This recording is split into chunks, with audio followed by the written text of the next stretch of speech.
마가복음 10장 13절부터 31절 말씀 한 절씩 교독하겠습니다.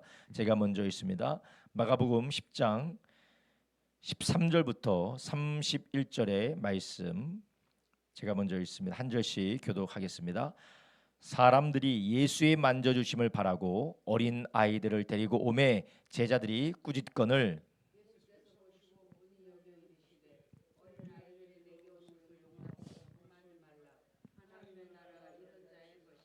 내가 진실로 너에게 이르노니 누구든지 하나님의 나라를 어린아이와 같이 받들지 않는 자는 결단코 들어가지 못하리라 하시고,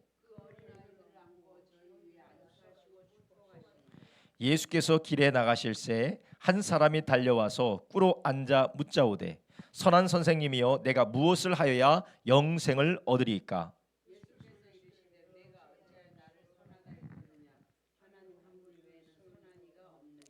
내가 계명을 안 하니 살인하지 말라, 간음하지 말라, 도적질하지 말라, 거짓 증거하지 말라, 속여 취하지 말라, 내 부모를 공경하라 하였느니라.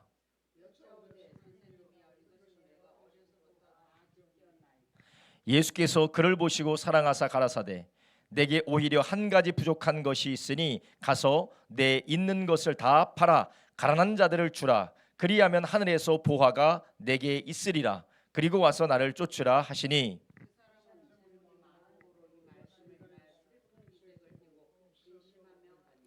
예수께서 둘러보시고 제자들에게 이르시되 재물이 있는 자는 하나님의 나라에 들어가기가 심히 어렵도다 하시니,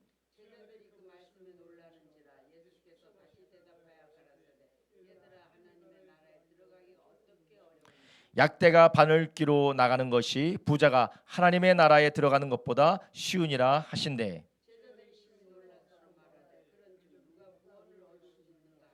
예수께서 저희를 보시며 가라사대 사람으로는 할 수 없으되 하나님으로는 그렇지 아니하니 하나님으로서는 다 하실 수 있느니라.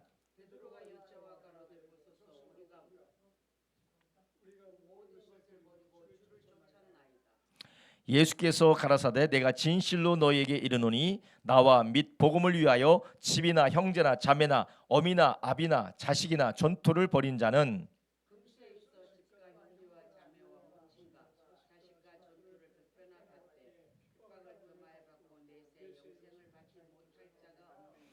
다 함께 있습니다. 그러나 먼저 된 자로서 나중되고 나중된 자로서 먼저 될 자가 많으니라.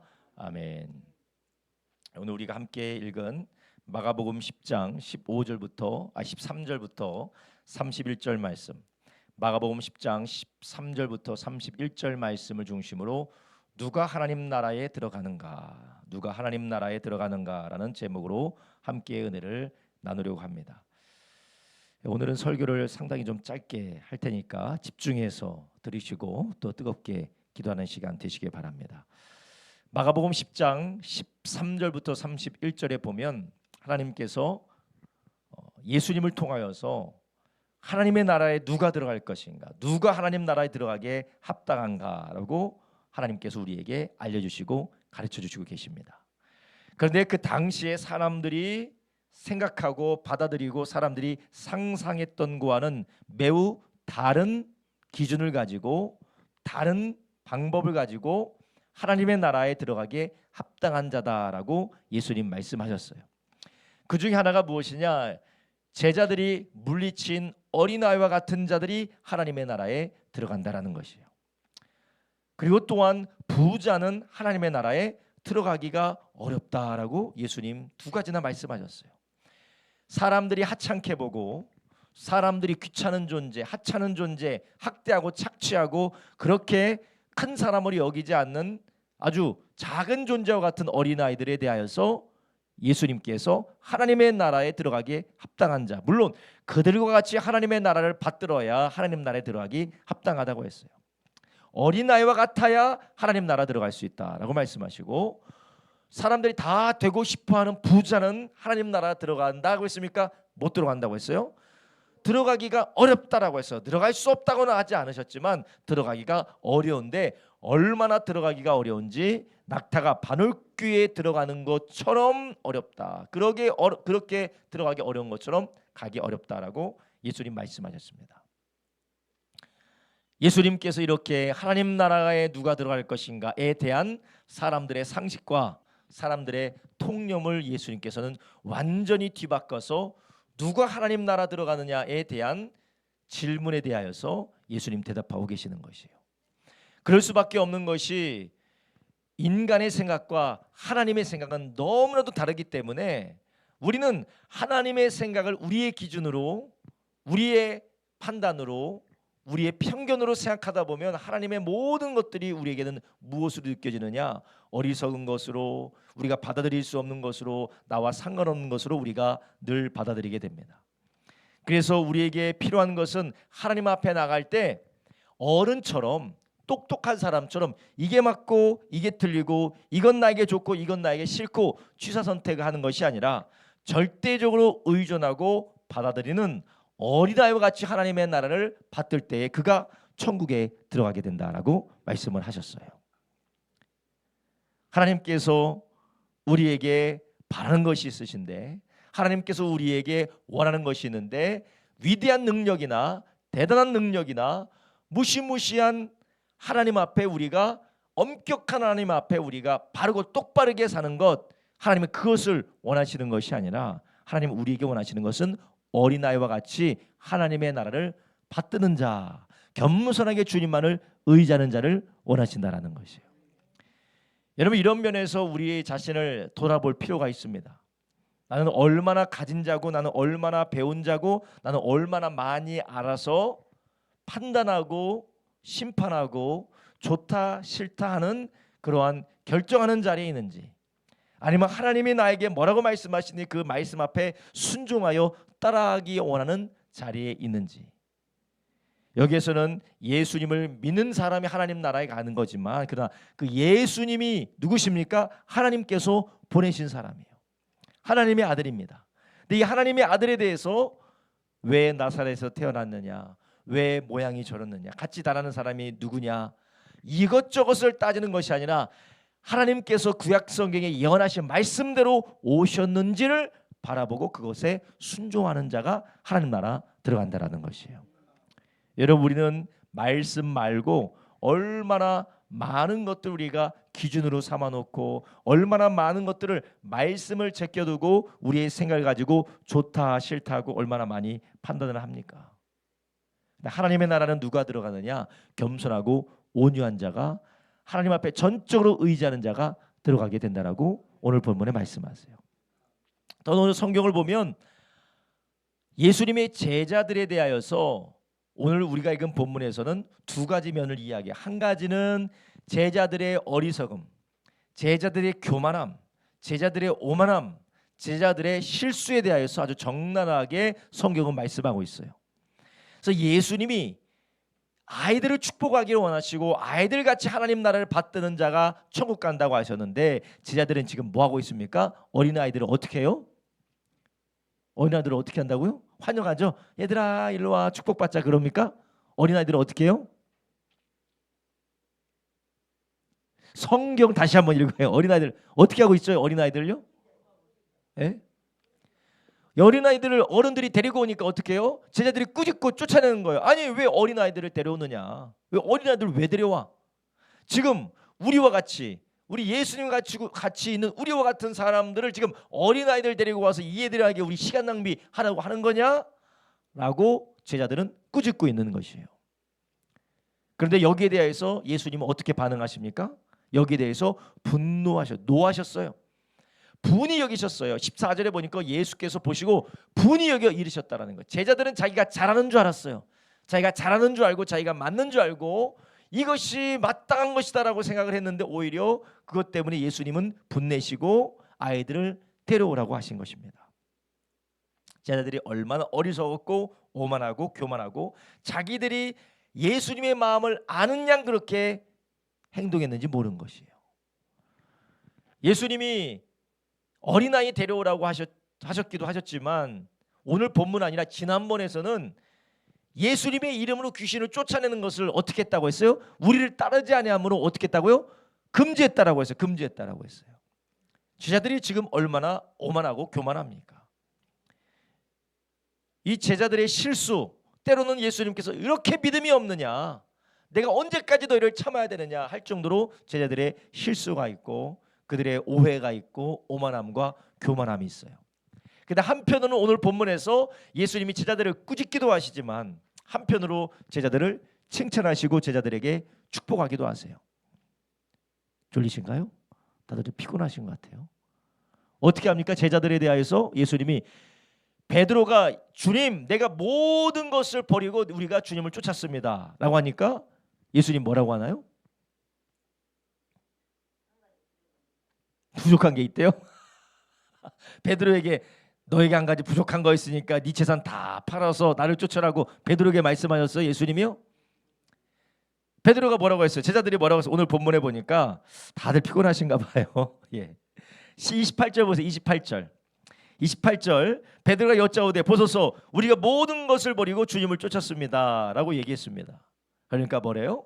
예수님께서 내가 진실로 너에게 이르노니 나와 및 복음을 위하여 집이나 형제나 자매나 어미나 아비나 자식이나 전토를 벌인 자는 뭐를 받아요? 100배나 받는다라고 예수님께서 축복해 주셨어요. 영생을 받지 못할 자가 없느니라. 이것은 누구에게 한 말이냐?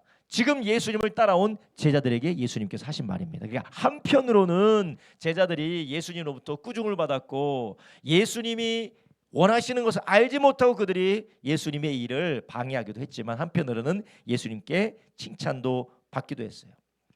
성경 속에 하나님이 쓰신 사람들 보면, 성경의 인물들을 보면 항상 그들의 약점이 나타나고 그들의 부족함이 보여져요.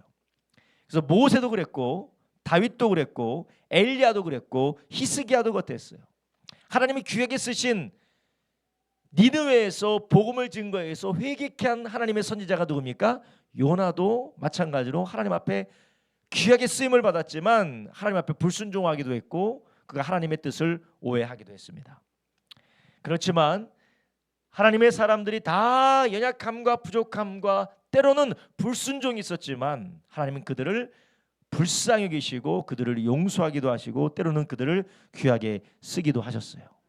그래서 하나님의 역사를 드러냈던 위대한 사람들마다 다 밝은 면만 아니면 대단한 모습 때문에 쓰임받은 것이 아니라 하나님이 보시기에 연약했고 부족했지만 하나님의 은혜로 그들이 귀하게 쓰임받았던 것이요. 그리고 한편으로는 그들이 부족했고 연약했고 때로는 불순종하는 부분도 있었지만 그들에게는 무엇이 있었습니까? 하나님의 은혜로 말미암아 그들에게 오늘 본문에 나오는 제자들처럼 때로는 오해하고 하나님의 마음과 하나님의 뜻을 오해하기도 했고 예수님의 뜻을 거스르기도 했지만 그들에게는 무엇이 있었느냐? 믿음이 있었다라는 것이에요. 예수님이 하나님의 아들이고 예수님이 구약 성경에 예언하였던 메시아다라는 믿음을 가지고 예수님을 쫓았기 때문에 하나님은 그 믿음 가운데에 축복하시고 그들을 구원해 주셨다라는 것이에요. 그래서 로마서 1장 17절에 뭐라고 하십니까?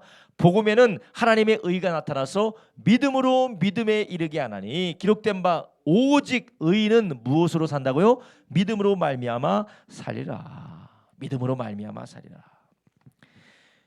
마가복음의 제자들도 항상 주님의 뜻을 이해하지 못하고 거들먹거리고 교만하다가 주님께 질책을 받는 일도 많이 있었지만 그러나 그들에게 무엇이 있었느냐? 믿음이 있었다라는 거예요. 이 제자들이 칭찬받았던 그 믿음이 누구에게 있느냐? 어린아이와 같이 하나님 나라를 받드는 자들에게 있다라는 것이에요. 어린 아이들과 같은 태도, 전적으로 의지하고 전적으로 신뢰하면서 어른을 의지하고 부모를 의지하는 어린아이와 같은 그러한 태도로 예수님을 영접하고 하나님 나라를 받드는 자들, 그들이 바로 하나님 나라에 들어가게 된다라는 것입니다. 하나님 나라의 축복, 그 하나님의 나라를 누리는 사람, 그 나라에 들어가는 사람이 누구냐? 대단한 힘과 능력과 지혜와 놀라운 일들을 행했기 때문에 하나님 나라에 들어가는 것이 아니라 하나님이 어떠한 분인지 예수 그리스도 안에서 하나님이 행하신 일을 전적으로 신뢰하고 의지하는 자가 하나님의 나라에 들어간다라는 것이에요. 우리도 하나님 앞에 인정받는 거, 우리가 하나님 앞에 축복받는 거, 그리고 우리가 하나님의 그 사랑을 누리는 것은 우리의 행위로 받는 것이 아니라 무엇으로 받는 것입니까? 우리의 믿음으로 받는 것이에요. 우리가 하나님을 신뢰하고 주님을 의지하고 주님만 바라봄으로 우리가 그것을 누리게 된다는 것이에요. 그래서 하나님께서 우리에게 예수님 안에서 행하신 모든 일, 그 일들로 인하여서 하나님이 우리를 축복하시고 우리 가운데 역사하신다는 것입니다. 베드로 보면 베드로가 예수님께 뭐라고 고백합니까? 주는 그리스도시고 살아계신 하나님의 아들입니다 라고 고백해요. 그리고 예수께서 대답하시되 뭐라고 합니까? 마태복음 16장 16절에서 17절에 보면 시몬 베드로가 대답하여 가로되 주는 그리스도시요 살아계신 하나님의 아들입니다 라고 고백하니까 17절에 뭐라고 합니까? 예수께서 대답하여 가라사대 바요나 시몬아 내가 복이 있도다. 이를 내게 알게 하니는 혈육이 아니요 하늘에 계신 내 아버지시니라. 아멘. 하늘에 계신 내 아버지십니다 라고 그렇게 예수님께서 말씀하시는 거예요.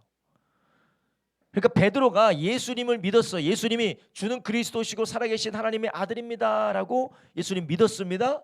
그가 예수님을 온전히 영접하고 예수님을 보내신 하나님을 의지했어요. 근데 이것조차도 누가 알겠다고요? 하나님께서 그것을 알게 해주셨다는 것이에요. 어떤 면에서 보면 우리가 어린아이같이 겸손하게 전적으로 하나님만을 의지하고 주님을 신뢰하는 것이 어디로부터 오느냐? 바로 그것조차도 하나님께로부터 온다라는 것이에요. 이 얼마나 감사한 것입니까? 그래서 하나님은 우리에게 겸손함과 온유함으로 하나님 앞에 나오기를 원하실 뿐만 아니라 하나님은 그렇게 하실 수 있는 은혜와 은총을 우리에게 베푸신다라는 것이에요. 아니 목사님 그러면 예수님 앞에 겸손하고 하나님을 신뢰하며 주님을 전적으로 의지하며 그 믿음 안에서 우리가 하나님의 나라에 들어가고 그분의 은혜를 누릴 수 있다면, 그러면 겸손한 것도 하나님의 은혜라면 그럼 우리는 어떻게 하라는 거예요? 가만히 있으면 하나님께서 이미 택한 자들에게 겸손한 은혜를 다 주시니까?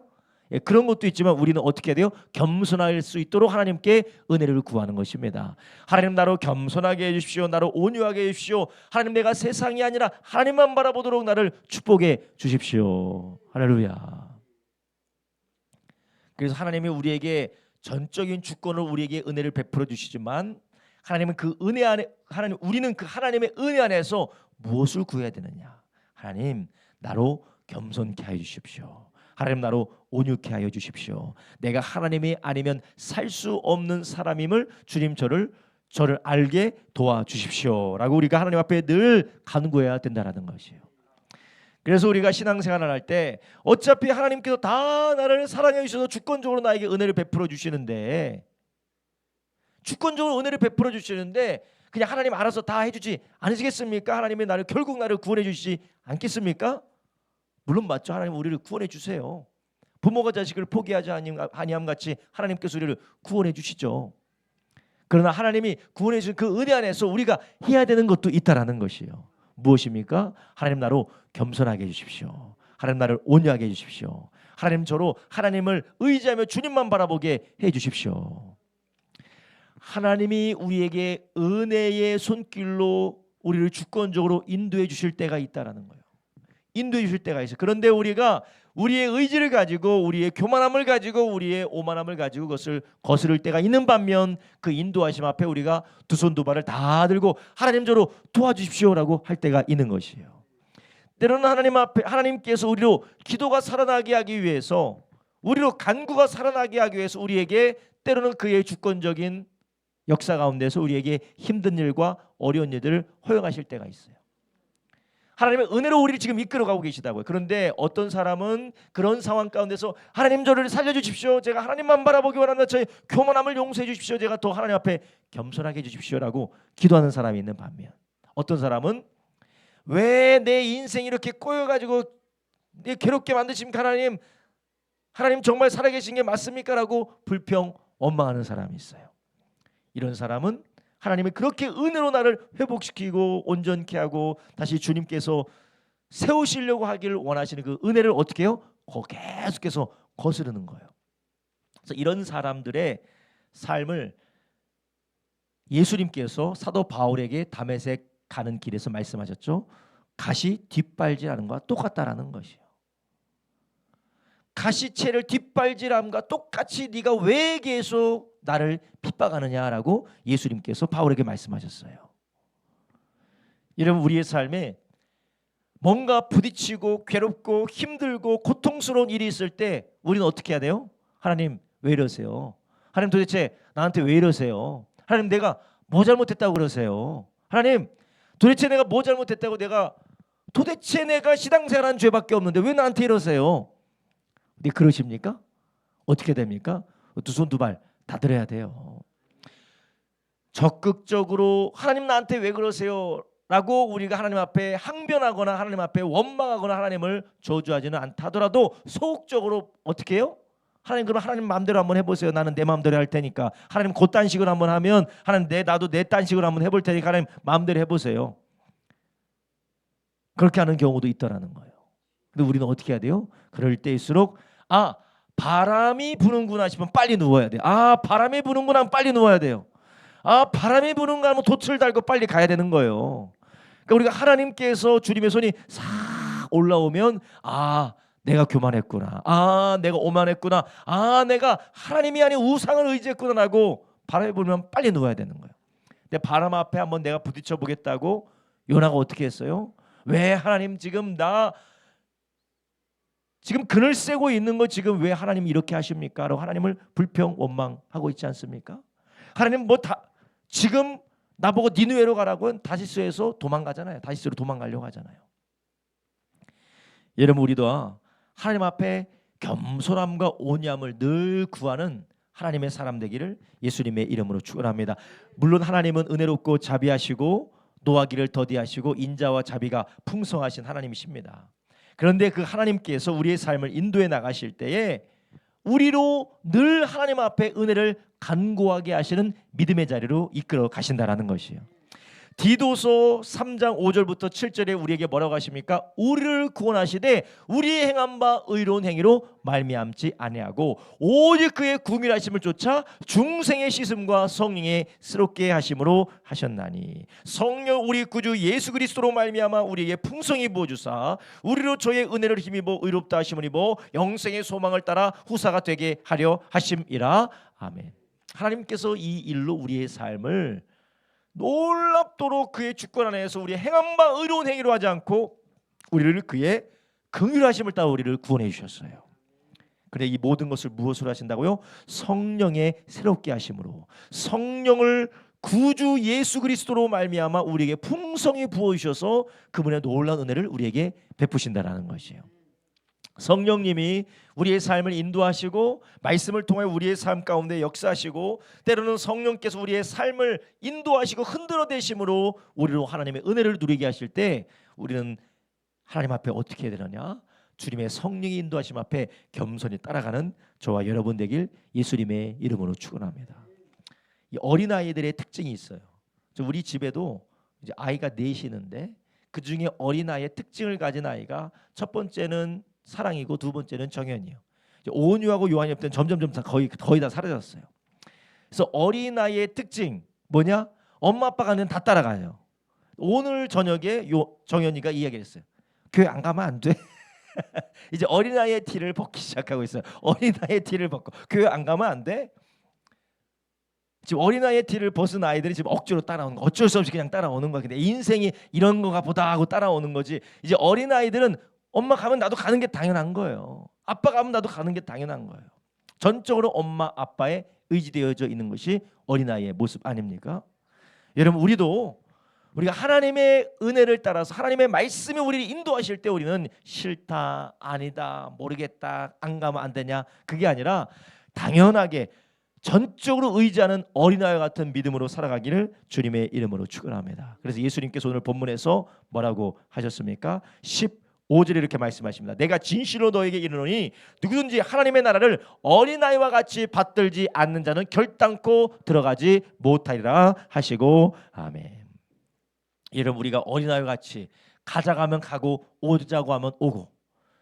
제가 이 아이패드를 쓰고 있는데요. 이 아이패드가 참 재밌는 게 아이패드는 이 사진 찍었던 걸 다 자기가 알아서 저장해 놓은 다음에 매번 이렇게 무슨 뭐 추억의 사진, 추억의 영상처럼 다 틀어주는데 오늘 설교 준비하다 보니까 아이들이 어렸을 때가 다 있어요. 아이들 어렸을 때 얼마나 말 잘 들었어요. 그죠? 아이들이 어렸을 때 얼마나 말 잘 들어요. 어린 아이들은 말을 잘 들어요. 따지지도 않아요. 그런 줄로 알아. 산타 할아버지가 선물을 준다 하면 주는 줄 알아요. 하나님께서 우리에게 말씀하시는 거에 토를 달지 않고 하나님께서 성령 우리를 이끄시는 거에 거역하거나 거절하지 않고 온전히 순종하는 자가 하나님 나라 들어간다라는 것입니다. 여러분, 이것을 통해서 우리는 무엇을 알 수 있습니까? 하나님 나라는 성취하는 것이 아니라 믿음으로 받는다라는 것이에요. 하나님의 나라는 우리가 성취해 나가는 것이 아니라 믿음으로 받는다라는 것이에요. 어린아이는 의존성이 있고 겸손해요. 비록 한찮다 할지라도, 비록 가진 것이 없다 할지라도, 비록 연약하다 할지라도 하나님을 신뢰하는 자가 하나님의 나라를 받고 하나님의 나라에 들어가고 하나님의 나라를 소유하는 자가 된다라는 것이에요. 여러분, 누가 하나님이 주신 놀라운 능력과 그분의 권능과 그분의 위로와 사랑을 경험합니까? 도덕적으로 윤리적으로 똑바른 사람, 사람들로부터 빈틈없이 열심히 살아가는 사람이 누리는 것이 아닙니다. 비록 부족하고 연약하다 할지라도 하나님의 말씀 앞에 순종하며 그분만을 의지하는 사람이 하나님의 나라를 누리게 된다는 것이에요. 어떤 차별도 없어요. 그래서 이사야서 55장 1절에 뭐라고 하셨습니까? 너희 목마른 자들아, 물로 나오라. 돈 없는 자들아 오라. 너희는 와서 사 먹되 돈 없이 값 없이 와서 포도주와 젖을 사라. 돈 없이 값 없이 오직 주님이 우리를 위해서 하신 일을 신뢰함으로, 하나님의 성품을 신뢰함으로 와서 신뢰하는 사람만 누리게 된다라는 것이에요. 여러분, 우리는 하나님이 우리를 위하여서 준비하신 모든 좋은 것들, 이게 바로 하나님의 나라인데, 이게 바로 영생인데, 이 하나님이 우리를 위해서 준비한 모든 것도 우리가 무엇으로 확신하고 무엇으로 의지할 수 있습니까? 바로 예수님이 우리를 위해서 그 모든 것들을 다 치루시고 이루시고 성취하셨다라는 것으로 인하여서 우리는 하나님을 의지하게 되는 것이에요.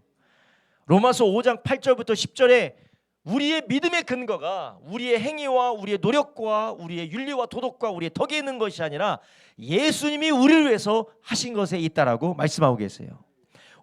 5장 8절부터 10절에 이렇게 말씀하시죠. 우리가 아직 죄인 되었을 때에 그리스도께서 우리를 위하여 죽으심으로 하나님께서 우리에게 대한 자기의 사랑을 확증하셨느니라. 그러면 이제 우리가 그의 피를 인하여 의롭다 하심을 얻었은즉 그로 말미암아 진노하심에서 구원을 얻을 것이니 곧 우리가 원수 되었을 때에 그 아들의 죽으심으로 말미암아 하나님으로 더불어 화목되었은즉 화목된 자로서는 더욱 그의 살으심을 인하여 구원을 얻을 것이니라. 아멘.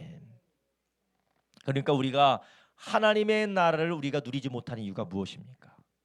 오늘 본문에서 예수님께서 하나님 나라를 많이 말씀하시고 또 오늘 본문에서 하나님 나라와 같은 말인 영생, 하나님 나라, 천국, 영생, 그게 나와요. 영생은 무엇이고 하나님 나라는 무엇입니까?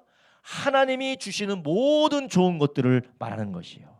그리고 그 하나님의 나라는 에덴 동산에 있었습니다. 영생은 에덴 동산에 있었어요. 근데 영생과 하나님의 나라가 에덴 동산에 최초의 아담과 하와에게 있었는데 그들이 영생과 하나님의 나라를 상실하고 하나님 나라로부터 영생으로부터 쫓겨난 이유가 무엇입니까? 하나님과 화목하지 못했기 때문에, 하나님을 반역하고 하나님을 거역하고 하나님을 배신했기 때문에 그들 가운데 하나님과의 관계가 화평의 관계에서 하나님의 대적과 원수의 관계로 깨어지게 된 것이에요. 이런 하나님의 관계가 깨어져서 그들은 영생 대신에 영원한 멸망이 그들을 기다리고 있습니다. 사망이, 영원한 사망이, 그리고 하나님이 주시는 평강과 축복이 아니라 하나님 나라로부터 추방됐기 때문에 저주와 괴로움과 고통이 그들을 기다리고 있었어요. 여러분, 우리도 하나님과의 관계가 깨어졌기 때문에, 하나님과의 관계가 단절됐기 때문에, 하나님과 불하기 때문에 하나님의 나라를 누릴 수가 없어요. 그런데 예수님이 그 모든 것들을 해결하셨다라는 것이에요. 그의 피로 인하여서 우리가 원수 되었을 때, 하나님의 원수 되었을 때에 예수님이 우리의 죄를 위하여서 십자가에서 대신 죽으심으로 하나님과 더불어 우리를 어떻게 했다고요? 10절에 화목되었다라는 거예요. 5장 10절에, 로마서 5장 10절에 하나님과 우리가 화목되어졌다라는 것이에요. 그래서 우리는 그가 화목되어졌고 그로 말미암아 우리가 구원을 얻게 되었다라는 것입니다. 여러분, 우리는 이렇게 하나님의 나라는 우리의 힘과 능력으로 성취하는 것이 아니라 예수님을 믿는 믿음을 우리가 받는 것이요, 어린아이와 같이 겸손하게 예수님이 이루신 것들을 믿고 받는 것이요. 예수님이 다 이루셨다는데 우리는 뭐라고 합니까? 내가 죄가 많아서 그것을 못 받아들여요. 뭔가 더 열심히 해야 되는 것 같고, 뭔가 더 노력해야 되는 것 같고, 뭔가 더 깨끗해야 될 것 같고, 뭔가 더 정결해야 되는 것 같고, 뭔가 더 괜찮아야만이 예수님께서 받으실 것으로, 하나님께서 우리를 받아주실 것으로 생각하는데 그렇지가 않습니다. 오늘 우리가 읽은 본문에서도 매우 부자가 예수님께 나와서 뭐라고 묻습니까? 내가 어떻게 해야 구원을 얻을 수 있겠습니까? 내가 어떻게 해야 구원을 얻을 수 있겠습니까? 구원은 내가 어떻게 해서 받는 것이 아니고 하나님께서 주시는 것이라는 것이에요. 구원은 어떻게 해서 성취하는 것이 아니라 믿음으로 받는 것이에요. 근데 예수님께서 구원은 무엇으로 성취하는 것이 아니라 믿음으로 받는 것이다, 선물로 받는 것이다 라고 예수님 말씀하기 위하여서 이 청년에게 뭐라고 말씀했습니까? 제일 처음에는 네가 계명을 지켰느냐? 계명 지켜라. 그러니까 그 청년이 뭐라고 합니까? 부자가 뭐라고 합니까? 내가 이것은 어렸을 때부터 다 지켰습니다. 예수님께서 계명을 지켜라고 하니까 어렸을 때부터 다 지켰다고 했어요. 이것은 예수님이 계명을 지켜야 하나님 나라 들어간다 그 말을 하시는 것보다는 예수님이 그 뒤에 그 예수님께서 하고자 하는 말을 그 청년에게 하고자 함입니다. 그게 무엇입니까? 야, 그래? 너 그거 다 지켰어? 그럼 너에게 한 가지 부족한 게 있어. 뭐가 부족하다고 합니까? 너의 모든 재산을 팔아서 가난한 자에게 주고 너는 나를 쫓아라. 21절에 뭐라고 합니까?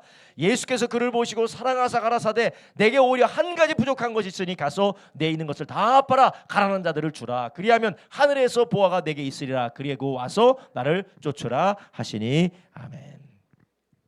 지금 부자에게 부족한 것이 하나 있다라는 것이에요. 근데 이것은 예수님께서 비단 부자만 부족하다라고 얘기하는 것이 아니라 모든 사람이 어떤 상태에 있느냐, 부족한 상태에 있다라는 것이요. 그래서 이 청년이 뭐라고 물어봤습니까? 내가 어떻게 하여 구원을 받을 수 있습니까? 선한 선생님이요. 그러니까 예수님 뭐라고 했어요?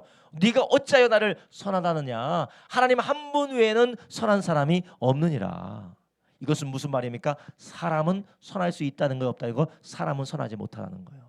사람은 하나님 앞에 의로운 사람이 한 사람도 없다라는 것이에요. 그리고 부자가 한 가지 부족하다고 나오지만 모든 사람 부자처럼 다 부족한 것이 있다라는 것이에요. 예수님께서 오늘 본문을 통하여서 하나님 나라는 성취가 아니고 믿음으로 선물 받는 것뿐만 아니라 사람들이 믿음으로 선물 받을 수밖에 없는 이유는 모든 사람은 하나님 앞에 죄인이기 때문에 그래요. 한번 따라합니다. 모든 사람은 하나님 앞에 죄인입니다. 모든 사람은 하나님 앞에 죄인이기 때문에 그래요. 예수님께서 너는 왜 나에게 선하다고 해? 선한 분은 하나님 한 분밖에 없다라고 하는 것은 너는 지금 선하지 않다라는 거예요. 지금 예수님 앞에 나와서 내가 어렸을 때부터 이것을 다 지켰습니다라고 하는 이 청년은 하나님 앞에 자기가 노력을 통하여서 율법의 행위를 통하여 자기가 의로워질 수 있다라고 생각했어요. 그래서 예수님은 대답을 통하여서 사람은 행위를 가지고 선해지는 것이 아니야. 자, 봐, 너 지금 부족한 것이 있잖아. 너는 지금 하나님 한 분만 바라보고 하나님만을 사랑하는 것이 아니라 너는 지금 물질과 돈과 너의 환경을 의지하고 있어. 하나님이 보내신 메시아인 나를 쫓기 위해서 모든 것을 내려놓고 나를 쫓는 것이 아니라 너는 그것을 의지하고 사랑하고 있잖아. 넌 그것을 내려놓고 나를 따르면 되는 거야. 이것은 무엇을 하라는 것이 아니라 전적인 믿음의 대상이 누구를 향하라는 것이요? 물질과 자기가 아니라 예수님과 하나님을 향하라는 것입니다. 그러니까 하나님의 나라는 무엇을 행한다고 되는 것이 아니라 누군가 예수님을 믿음으로 받는다라는 것이에요. 로마서 3장 20절에 뭐라고요? 그러므로 율법의 행위로는 그 앞에 의롭다 하심을 얻을 육체가 없나니 율법으로는 죄를 깨달음이니라. 우리는 이 세상에서 열심히 노력하고 무언가를 하면 하나님 앞에 의로워질 수 있다라고 우리가 생각하는 경향이 다들 있어요. 그래서 우리가 하나님 앞에 내 마음대로 되지 않으면 우리는 어떻게 합니까? 분노해요. 내가 열심히 기도했는데, 내가 열심히 신앙생활했는데, 내가 이렇게 했는데 왜 내 마음대로 안 되냐라고 분노해요. 그 마음 이면에 무엇이 있습니까? 내가 이 정도 했다라는 거, 내가 의롭다라고 생각을 하는 거예요. 그런데 하나님 앞에 의로울 사람이 있습니까? 없습니까? 없다라는 것이에요. 오히려 우리는 율법으로 의롭다함을 얻을 수 없는 죄인들이고, 오히려 율법은 우리가 죄인임을 깨닫게 하는 것입니다. 그리고 예수님께서 이 율법을 통하여서 우리의 죄를 깨닫게 하시고, 예수님은 그 죄를 깨달은 자들, 인간의 힘으로는, 율법으로는 내가 살 수 없구나, 나는 죄인이구나라고 깨닫는 자들을 위해서 예수님은 무엇하셨습니까? 우리를 위해서 대신 죽으셔서 의의 길을 열어주셨다는 거예요. 로마서 3장 21절 이렇게 말합니다. 이제는 율법 외에 하나님의 한 의가 나타났으니 율법과 선지자들에게 증거를 받은 것이라 곧 예수 그리스도를 믿음으로 말미암아 모든 믿는 자에게는 미치는 하나님의 의니 차별이 없느니라. 아멘. 할렐루야. 이게 바로 무엇입니까? 바로 율법으로는 할 수 없는 우리를 의롭게 하는 의라는 것이요. 이게 무엇입니까? 무엇을 하는 게 아니고 누구를 믿는 거요? 예수님을 믿는 거예요. 우리가 무엇은 사람이 되는 것이 아니라 예수님을 믿는 것입니다. 우리는 계속해서 우리의 행위와 우리의 열심과 우리의 노력과 우리의 덕을 쌓아서 내 스스로 무언가 의를 받고 무언가를 성취하려고 해요. 예수님은 그것으로는 안 된다라고 합니다. 우리는 전적으로 어린아이와 같이 주님만을 의지하는 자 되기를 예수님의 이름으로 축원합니다. 그래서 우리는 모두 다 하나님 앞에 죄인인 것을, 내 어떤 것으로도 하나님 앞에 설 수 없는 철저히 영적으로 파산한 죄인인 것을 알고, 우리는 예수님만 바라보고 예수님만 의지하시기를 주님의 이름으로 축원합니다. 우리가 생각할 때는 얼마나 이 부자 관원이라고도 하고 부자 청년이라고도 하고 또 큰 부자라고 하는데, 이 큰 젊은 부자 청년 관원이 얼마나 열심히 살았어요. 율법 어떻게 해요? 다 지켰대요. 율법 다 지켰대요. 게다가 어떤 사람이에요? 부자예요. 부자고 모든 걸 다 했대요. 그런데 그의 믿음이 어디에 있습니까? 자기 자신에게 있고 물질에게 있다라는 것이요. 자기 자신에 있고 물질에 있다는 거예요. 하나님을 의지하는 것이 아니라, 예수 그리스도 안에서 하신 하나님의 일을 신뢰하는 것이 아니라 자기 자신과 물질을 신뢰했다라는 것입니다. 여러분, 우리 안에 이런 하나님이 아닌 예수 그리스도 안에서 행하신 하나님의 일이 아닌 다른 것들을 의지하는 우리 안에 있는 것이 있다면, 주님 안에서 다 내려놓고 주님만을 따르기를 주님의 이름으로 축원합니다. 이런 사람이 누구요? 어린아이와 같이 하나님의 나라를 받드는 사람이라는 것이요. 그럼 이렇게 어린아이와 같이 하나님의 나라를 받드는 사람, 예수님만 의지하고 주님만 신뢰하는 사람은 어떤 사람들입니까? 비록 부족해 보였고 어리석어 보였고 실수 많이 하는 것처럼 보이는 제자들처럼 모든 것을 버리고 예수님을 따라가는 것입니다. 그래서 모든 것을 버리고 예수님을 따라갔다는 것은, 문자적으로 제자들은 예수님을 따르기 위해서 모든 것을 내려놨어요. 이것은 삶의 우선순위를 예수님께로 두었다라는 것입니다. 여러분, 요즘 보니까 막 뉴스에 신문에 어떤 게 나오냐면, 뉴스에 뭐가 나오냐면, 요즘 아이들을 교육시키는 것이 너무나도 극성이다 보니까 저기 대치동에 아이들이 공부하겠다고 가는 데 있는데, 거기 이제 캠핑카까지 나타나요. 캠핑카까지. 그래서 거기에서 얼마나 열심히 공부를 시키려고 하는지 그것에 캠핑카를 세워놨대요. 그래서 학원에서 공부하다가 이제 쉬는 시간에 거기서 밥 먹고 좀 잠도 자고 따지고 공부하라고 캠핑카를 갖다 놓고 거기서 공부를 시킨대요. 이게 뭐예요? 우선순위가 교육인 거예요. 교육. 목숨 걸고 교육시키는 사람 많아요. 목숨 걸고 돈 버는 사람, 목숨 걸고 놀러 다니는 사람, 목숨 걸고 자녀 교육시키는 사람, 목숨 걸고 별의별 거 다 하는 사람 있잖아요. 그 사람은 우선순위가 뭐예요? 그거라는 거예요. 목숨 걸고 뭔가 하는 사람. 다른 거 다 제쳐두고 이거라면은 자기의 모든 것을 내놓을 수 있는 사람, 그게 누굽니까? 네가 가진 재산을 팔아서 가난한 자에게 주고 너는 나를 쫓으라는 그 예수님의 말씀에 순종하고 따라가는 사람이에요. 그게 바로 누굽니까? 나를 따라오너라 라고 했던 예수님 말씀을 따른 베드로와 요한과 야고보와 예수님의 제자들이라는 것이에요. 그들이 모든 걸 내려놓고 예수님의 말씀, 주님의 인도를 따라 살았다라는 것이에요. 그런데 이렇게 예수님을 우선순위로 들고 예수님을 1순위로 들고 예수님을 주인으로 삼고 그분을 따르는 사람들에게 예수님이 무엇을 주겠다고 하셨습니까? 오늘 본문으로 돌아가겠습니다. 오늘 본문 28절 한번 보겠습니다. 베드로가 여짜와 가로되 보소서 우리가 모든 것을 버리고 주를 쫓았나이다. 예수께서 가라사대 내가 진실로 너에게 이르노니 나와 및 복음을 위하여 집이나 형제나 자매나 어미나 아비나 자식이나 전토를 벌인 자는 금세 있어 집과 형제와 자매와 모친과 자식과 전토를 100배나 받되 핍박을 겸하여 받고 내세 영생을 받지 못할 자가 없느니라. 아멘. 예수님께서 약속하셨어요. 나를 위하여서 모든 것을 버린 사람들은 무엇을 받는다고요? 형제 자매 모친 자식 전토를 100배나 받는데요. 와, 집을 한 채 받으면 몇 채를 받는 거예요? 100채를 받는 거예요. 형제 하나를 내려놓고 내가 주님을 따르기 위해서 형제를 버려뒀더니 형제가 막 100형제가 생기는 거예요. 자매가 100자매가 생기는 거예요. 부모님이 막 모친이 100모친이 생기는 거예요. 자식도 100자식이 생기는 거예요. 땅을 내가 100평을 주님께 바쳤더니 몇 평을 받는 거예요? 100평이면 10,000평인가요? 10,000평을 받는 거예요. 10만 평인가요? 10,000평인가요? 이건가요? 성경을 잘못 읽으면 이렇게 되는 거예요. 그래서 주님 분명히 내가 주님을 위하여서 바치면 내가 100배 주신다고 했으니까 할렐루야, 내가 이게 100만 원 바쳤으니까 주님 언젠가는 나에게 100만 원에 100배 1억을 주시겠다. 할렐루야 하고 그렇게 받아들이게 되는 거예요. 철저하게 잘못 받아들인 거예요. 주님께서 여기서 말씀하시는 것은 무엇이냐? 너희가 하나님의 나라를 받게 된다라는 것입니다. 하나님의 나라를 받게 된다는 거예요. 주님을 따르기 위해서 가족들을 잃어버리는 경우가 있어요.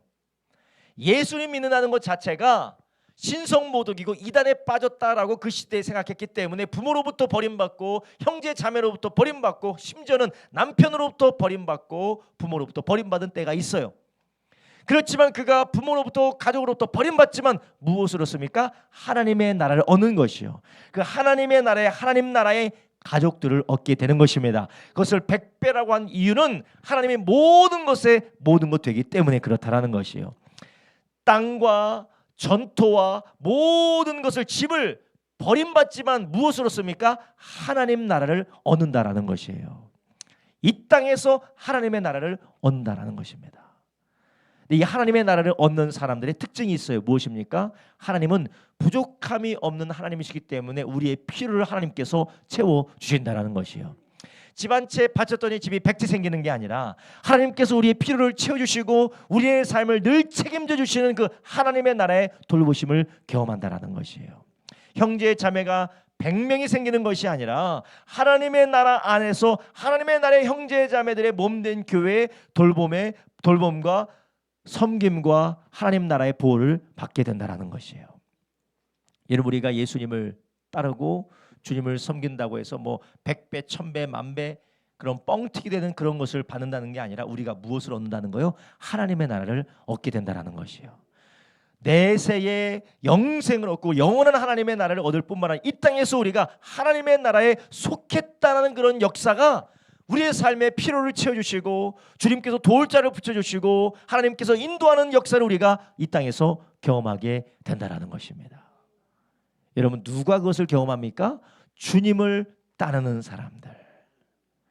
우리의 삶에서 내가 교만하고 내가 똑똑하고 내가 모든 것을 다 알아서 이건 맞고 이건 틀리고 이건 좋고 이건 아니고 하나님 앞에 교만해서 도무지 가르칠 수 없고 도무지 설득할 수 없고 도무지 인도할 수 없는 교만한 사람이 아니라 어린 아이와 같이 가자고 하면 가고 오자고 하면 오고 하자고 하면 하고 하지 말자고 하면 하지 않는 그런 겸손한 주의 사람 되기를 예수님의 이름으로 축원합니다. 이것은 생각이 없는 문외아가 되라는 것이 아니라 하나님의 약속의 말씀 앞에 성령의 인도하심 앞에 순종하자라는 것이에요. 주의 말씀이 우리 모두를 온전히 이끌어가는 은혜가 있기를 주님의 이름으로 축원합니다. 그래서 우리 모두가 이 하나님의 나라 안에서 주님의 영생을 누릴 뿐만 아니라 또 무엇을 받는다고 해서 핍박을 겸하여 받는다라는 것이요. 우리가 핍박을 받음에도 불구하고 우리가 포기하자는 이유가 무엇입니까? 핍박보다 더 귀한 하나님의 나라의 약속이 있기 때문에 그렇고 핍박이 무서운 것보다 우리가 더 사랑하는 주님이 우리를 인도하고 계시기 때문에 그렇습니다. 모든 성도님들 하나님의 나라의 놀라운 축복 주님의 사랑, 주님의 보호하심, 주님의 인도하심을 매일매일 누리는 저와 여러분 되기를 예수님의 이름으로 축원합니다. 기도하겠습니다. 이 시간 우리 함께 기도할 때 주님, 우리가 하나님 앞에 겸손한 자 되기를 원합니다. 하나님 앞에 온유한 자 되기를 원합니다. 하나님, 내가 하나님 앞에 무엇을 하려고 하는 것이 아니라, 내가 하나님 앞에 무엇을 자랑하는 것이 아니라, 주께서 예수 그리스도 안에 행하신 모든 일에 감사하며 순종하는 겸손한 자 되게 하여 주시옵시고, 하나님 아버지, 우리가 사람을 의지하지 아니하고 내 힘과 능력을 의지하지 않고 오직 예수님이 우리를 위해 사신 그 일들을 의지하며 주님만 따르는 우리가 되게 하여 주시옵소서. 하나님, 세상이 줄 수 없는 평안, 세상이 줄 수 없는 하나님 주여 안전한 평안함, 그 모든 것을 우리가 주님 안에서 주님을 따라갈 때 하나님 나라를 누리며 우리가 그것을 보게 하여 주시옵소서. 우리가 주여 세 번으로 합심하여 기도합니다. 주여, 주여, 주여.